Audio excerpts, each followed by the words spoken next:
যত টাকা পয়সা লাগে, আমি বাদশাহ, রোম সালতানাতের বাদশাহ, 1000 বছর ধরে রাজত্ব করছি, যত টাকা লাগে দিব। বলো। আব্দুল্লাহ ইবনে হুযায়ফা রাদিয়াল্লাহু তাআলা মুস্কি হাসিতে বলে, আমাদেরকে কিনতে পারবা না, আমরা নবীর কদমে বিক্রি হয়ে গেছি।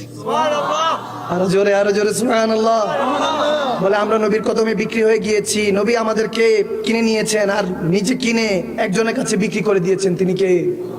আওয়াজ দেন, তিনি কে? আমরা আল্লাহর বান্দা রাসূলের উম্মত। যখন এটা বলতে লাগলো, তখন তিনি বলতেছে টাকা দিয়ে কেনা যাবে না, এক কাজ করি।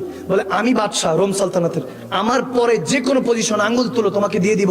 বলে তাহলে তুমি জানো না আল্লাহ এবং তেনার এই সালতানাতের মধ্যে, আল্লাহর এই দুনিয়ার মধ্যে সবচেয়ে দামি হলো নবী এবং রসুল, তেনাদের পরে যাদের পজিশন সেই সাহাবা বলা হয়, আমি সেই সাহাবা। বলে আমি, তুমি তো আমার পরে, বহুত পরে।